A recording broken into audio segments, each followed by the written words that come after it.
샬롬. 오늘은 순종과 불순종이라는 제목으로 말씀 나누도록 하겠습니다. 오늘 본문 말씀은 신명기 28장 1절에서 14절까지 말씀입니다. 제가 봉독해 드리겠습니다. 내가 내 하나님 여호와의 말씀을 삼가 듣고 내가 오늘 내게 명령하는 그의 모든 명령을 지켜 행하면 내 하나님 여호와께서 너를 세계 모든 민족 위에 뛰어나게 하실 것이라. 내가 내 하나님 여호와의 말씀을 청종하면 이 모든 복이 내게 임하여 내게 이르리니 서금에서도 복을 받고 들에서도 복을 받을 것이며 내 몸의 자녀와 내 토지의 소산과 내 새끼 짐승의 새끼와 소와 양의 새끼가 복을 받을 것이며 내 광주리와 떡반죽 그릇이 복을 받을 것이며 내가 들어와도 복을 받고 나가도 복을 받을 것이니라. 여호와께서 너를 대적하기 위해 일어난 적군들을 내 앞에서 패하게 하시리라. 그들이 한 길로 너를 치러 들어왔으나 내 앞에서 7길로 도망하리라. 여호와께서 명령하사 내 창고와 내 손으로 하는 모든 일에 복을 내리시고 내 하나님 여호와께서 내게 주시는 땅에서 내게 복을 주실 것이며 여호와께서 내게 명세하신 대로 너를 세워 자기의 성민이 되게 하시리니 이는 내가 내 하나님 여호와의 명령을 지켜 그 길로 행할 것임이니라. 땅의 모든 백성이 여호와의 이름이 너를 위하여 불리는 것을 보고 너를 두려워하리라. 여호와께서 내게 주리라고 내 조상들에게 맹세하신 땅에서 내게 복을 주사 내 몸의 소생과 가축의 새끼와 토지의 소사를 많게 하시며 여호와께서 너를 위하여 하늘의 아름다운 복을 내시사 내 땅에 때를 따라 비를 내리시고 내 손으로 하는 모든 일에 복을 주시리니 내가 많은 민족에게 꾸어질지라도 너는 꾸지 않을 것이요 여호와께서 너를 머리가 되고 꼬리가 되지 않게 하시며 위에만 있고 아래에 있지 않게 하시리니 오직 너는 내가 오늘 내게 명령하는 내 하나님 여호와의 명령을 듣고 지켜 행하며 내가 오늘 너희에게 명령하는 그 말씀을 떠나 좌로나 우로나 치우치지 아니하고 다른 신을 따라 섬기지 아니하면 이와 같으리라. 아멘. 자, 오늘은 신명기 28장 이야기를 하려고 합니다. 우리가 성경을 잘 이해하기 위해서는요, 모세오경, 토라를 잘 이해해야 합니다. 구약 성경을 왜 모세오경, 그리고 역사서, 시가서, 선지서 이렇게 네 부분으로 나누죠. 특히 중요하게 여기는 부분이 모세오경입니다. 창출, 레민신. 자, 이 오경이 이후의 모든 성경의 뼈대가 되고요, 또 영향을 줍니다. 기본 틀이에요, 이게. 그런데 이 모세오경에도 각 권마다 주제가 있고 말하는 바가 있지만 이걸 압축하면 뭐가 나오냐면 바로 오늘 말씀 신명기 28장이 나옵니다. 자, 그러니까 이 신명기 28장 말씀이 엄청나게 중요하다는 겁니다. 자, 이 28장을 잘 소화하면요, 모세오경 전체를 이해하는데 굉장히 도움이 됩니다. 자, 이 신명기 28장을 잘 읽어보면요, 1절부터 14절까지가 이 말씀, 하나님 말씀이 나오고요. 네가 뭐 이렇게 해라 말씀이 나오고, 그리고 순종하면 복과 번영과 생명을 주겠다 이렇게 나옵니다. 그리고 15절부터요 68절까지죠. 68절까지 보시면요, 하나님 또 말씀을 하세요. 이렇게 하면 말씀을 주십니다. 그런데 이걸 불순종하면 어떻게 됩니까? 저주와 멸망과 사망이 있으리라 라고 이렇게 기록하고 있습니다. 자, 복에 대한 것보다 저주에 대한 것이 한 3.7배, 한 4배 정도가 더 많습니다. 기본적으로 사람은요, 순종할 확률보다는 불순종할 확률이 훨씬 많다는 것입니다. 자, 하나님은 어떤 분이시냐면요, 약속하시고 또 약속하고 그것을 성취하시는 분입니다. 자, 약속을 누구에게 했냐면 아브라함에게 했습니다.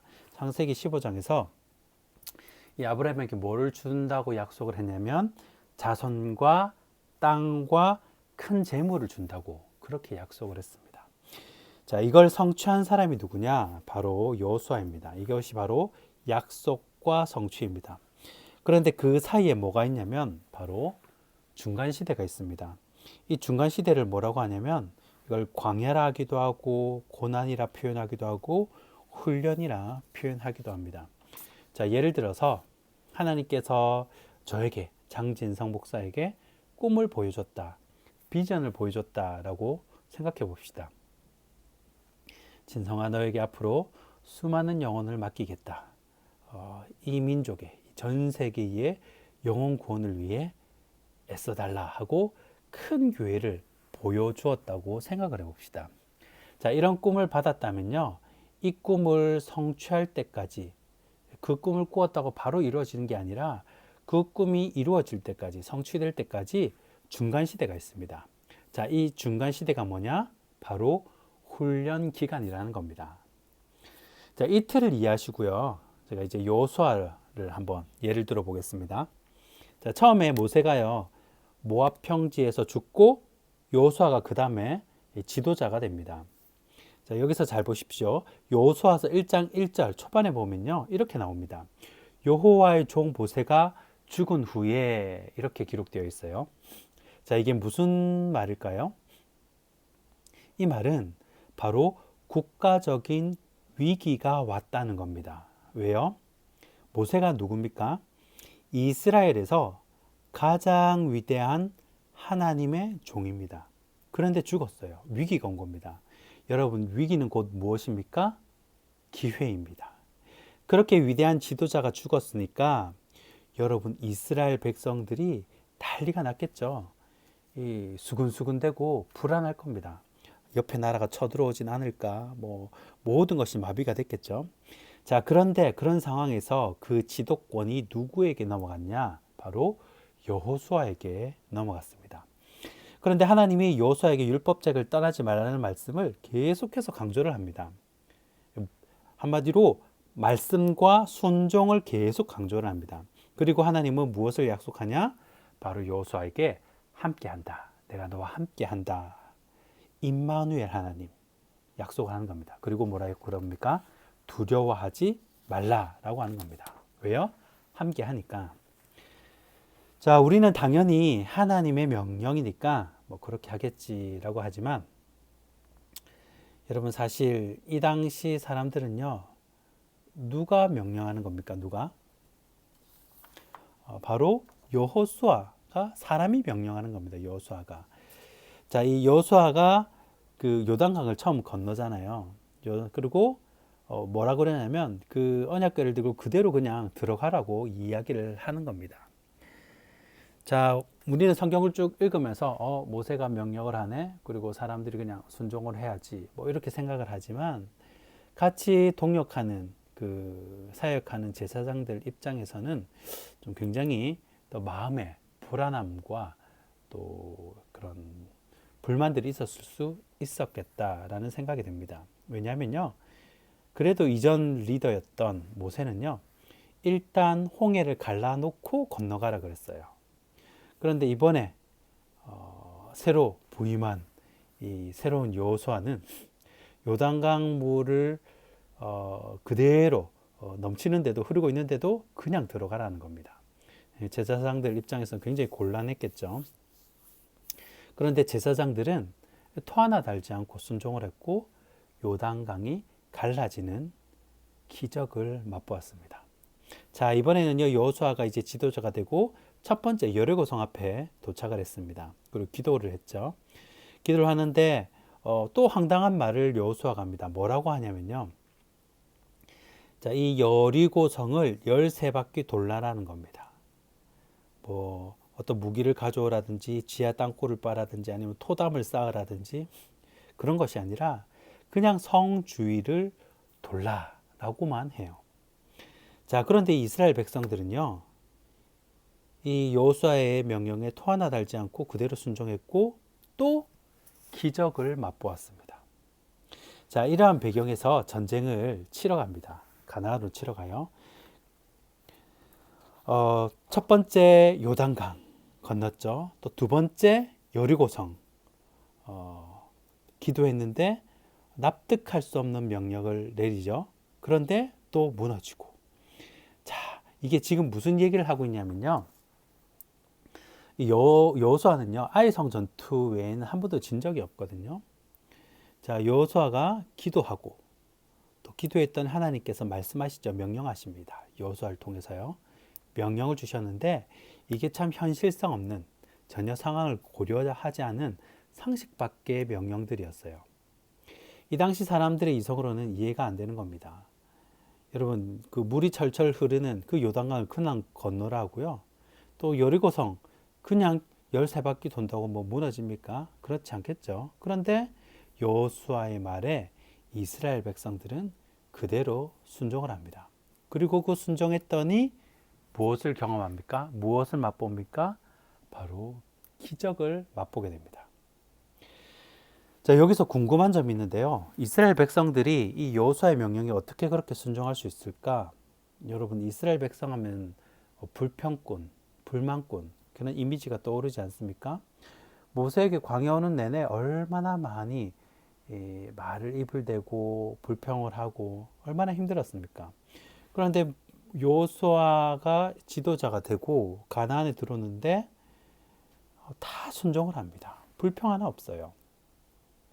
여러분, 왜 이스라엘 백성들은 그렇게 순종할 수 있었을까요? 바로 이 40년 동안 훈련을 받았기 때문입니다. 하나님께 40년 동안 광야에서 훈련을 받았기 때문에 순종할 수 있다는 겁니다. 자, 이스라엘 사람들에게 있어서요, 가장 뼈아픈 기억이 뭐냐? 이 민족의 그 뼈아픈 기억이 바로 가데스 바네아 사건입니다. 12정탐꾼 이야기 아시죠? 자, 하나님이 쳐들어가라 그랬는데 바로 쳐들어가면 됐는데 불순종을 했어요. 그래서 그 후에 38년 광야에서 뺑뺑이를 돈 겁니다. 그때 철저하게 이걸 알고 있는 겁니다. 깨달은 겁니다. 그러니까 이 불순종하니까 이렇게 되더라. 선배들이, 신앙의 조상들이, 부모님들이 이렇게 인생의 경험을 통하여서 깨닫고 나니까 그 후에 요단강에 벗겨 먼저 들고 들어가라 해도 순종하고, 여리고성 그냥 뺑뺑이 돌라 해도 아무 말 없이 순종하고. 왜 그렇습니까? 바로 이때 가데스 바네아, 이 아픈 역사, 불순종하니까 이렇게 되더라라는 것을 호되게 경험했기 때문입니다. 자, 그래서 성경이 정말 중요하게 다루는 것이 바로 불순종이에요. 자, 여러분, 왜 선악과가 불순종이냐? 아담이 불순종했기 때문에 죄가 이 땅에 들어온 겁니다. 예수님은 순종했기 때문에 십자가를 지신 거예요. 여러분, 그 십자가가 뭐냐? 바로 십자가가 순종입니다. 자, 말씀을 결론을 맺겠습니다. 자, 그래서 우리가 오늘 말씀을 통해서 기억해야 될 게 뭐냐? 첫 번째, 문제를 만나면 어떻게 하라고요? 기도하라, 기도. 자, 그리고 기도를 하다 보면요, 하나님께서 응답을 해주세요. 말씀을 주십니다. 그렇게 말씀이 오면 어떻게 하라고요? 순종해라. 자, 그러면 무엇을 경험한다고요? 기적을 경험한다는 것입니다. 사람은요, 원래 말씀대로 살 확률보다 말씀대로 살지 않을 확률이 몇 배 더 많다고 그랬어요. 그럼 우리가 어떻게 해야 하나? 내 성질을 쳐서 복종시키도록 성령님의 도우심을 구해야 한다는 겁니다. 예수님이 그래서 좁은 길을 가라라는 거예요. 내 본성대로 사는 것이 아니라는 겁니다. 사람들이 믿음의 길을 간다 그래도 넘어지고 쓰러지는 것 여러분 당연합니다. 그런데 안 쓰러지는 사람은요, 이 경건의 훈련이 충분히 되어 있는 사람, 이 광야의 그 쓴맛을 보고 충분한 훈련이 되어 있는 사람은 잘 쓰러지지 않습니다. 자, 많은 사람들은요, 믿음이 좋은 사람이 되기를 원하고요, 또 깊은 영성의 소유자가 되기를 원합니다. 그런데 우리가 공부를 하고 책을 읽고 뭐 그렇게 한다고 이 영성이 깊어지는 것이 아니더라는 거예요. 여러분, 영성은요, 성경에서 말하는 영성은요, 사람에게 시달리면서 깊어지는 겁니다. 이스라엘 백성들도요, 애굽 사람들에게, 이민족 사람들에게 얼마나 시달렸습니까? 쓰임받는 인물들은요, 다 똑같습니다. 요셉, 형들에게 시달리고요, 보디발, 아내에게 시달리고, 다윗, 여기도 형들한테 시달리고, 사울 왕한테도 시달리고, 다니엘, 그 수많은 정치 그 정적들 얼마나 힘들었겠어요. 밀어내려고 그러고 쫓아내려고 그러고. 그러니까 이 중에서 우리가요, 이 말씀을 듣는 분 중에 혹시 내가 너무 사람에게 시달리고 있다, 또 물질에 시달리고 있다, 뭐 건강에 시달리고 있다, 이러면 100%입니다. 하나님이 나 자신을 깎고 있다는 거예요. 광야에 있구나라고 생각하시면 됩니다. 그리고 이 광야를 벗어나는 방법, 빨리 벗어나는 방법이 바로 순종이라는 겁니다. 여러분, 오늘 이 공식을 꼭 기억하시길 바랍니다. 공식은요, 외우는 거예요. 암기하는 겁니다. 자, 문제가 오면 어떻게 하라고요? 기도하라. 그리고 기도하면 하나님께서 말씀을 하세요. 명령하십니다. 그 명령이 어떻게 해요? 순종하라. 순종하면 어떻게 됩니까? 기적을 맛보게 된다는 것입니다. 천지는 없어지나 영원하신 하나님 말씀 붙들고 순종하는 저와 여러분이 되길 주님의 이름으로 축원합니다.